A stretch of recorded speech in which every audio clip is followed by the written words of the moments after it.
Hello दोस्तों, नमस्ते।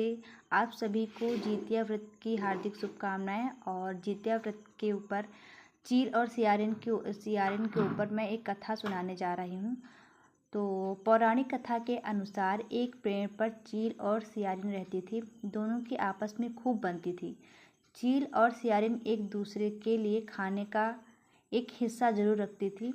एक दिन गांव की औरतें जितिया व्रत की तैयारी कर रही थी। उन्हें देखकर चील का मन किया कि व्रत करने का। फिर चील ने सारा वाक्य सियारिन को जाकर सुनाया। तब दोनों ने तय किया कि वो भी जितिया का व्रत रखेंगी। लेकिन अगले दिन जब दोनों ने व्रत रखा तो सियारिन को भूख और प्यास दोनों लगने लगी। सियारिन भूख से व्याकुल इधर उधर घूमने लगी। व्रत के दिन गांव में किसी की मृत्यु हो गई, लेकिन सियारिन के मुंह में पानी आ गया। फिर सियारिन ने अधजल शव को खाकर अपनी भूख को शांत किया। वह भूल गई उसने जितिया का व्रत रखा है। वही चील ने पूरी निष्ठा और मन से जितिया का व्रत प्रारंभ किया। तो चील और सियारिन ने अगले जन्म में सगी बहन बनकर एक राजा के घर में जन्म लिया। चील बड़ी बहन बनी और सियारिन छोटी बहन। दोनों का विवाह राजा के घर में हुआ। चील ने 7 बेटों को जन्म दिया।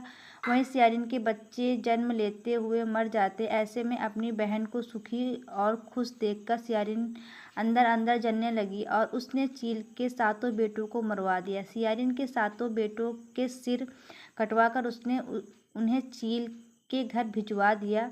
यह देखकर बहुत जीवतवाहन ने मिट्टी से 7 भाइयों के सिर बनाए और सभी के सिरों को उसने उसके धड़ से जोड़कर उस पर अमृत छिड़ककर उन्हें जीवित कर दिया। वही जो कटे सिर सियारिन ने भेजे थे वो सब फल में बदल गए। अपनी बहन से रोने की आवाज़ न सुनकर सियारिन व्याकुल हो उठी और वहां जाकर सारा माजरा जानने पहुंच गई। तो सियारिन ने सारी कहानी को बताया। कहते हैं कि तब चील ने उसे पिछले जन्म की सारी कहानी बताई और यह सब सुनकर सियारिन को अपनी गलती का पश्चाताप हुआ। इसके बाद चील जो है सियारिन को उसी पेड़ के पास लेकर गई और वहाँ जीतवाहन की कृपा से उन्हें सारी बातें याद आ गई। इससे सियारिन इतनी दुखी हुई कि उनकी मौत उसी पेड़ के पास हो गई। राजा को जब इस बात की जानकारी मिलती है तब उन्होंने सियारिन का दाह संस्कार उसी पेड़ के पास करा दिया। मान्यता है कि तभी से संतान की लंबी उम्र और कल्याण के लिए जितिया व्रत किया जाने लगा।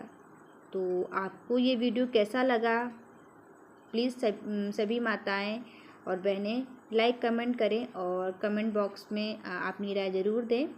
तो सभी को जीतवाहन व्रत की हार्दिक शुभकामनाएं और आपकी संतान की आयु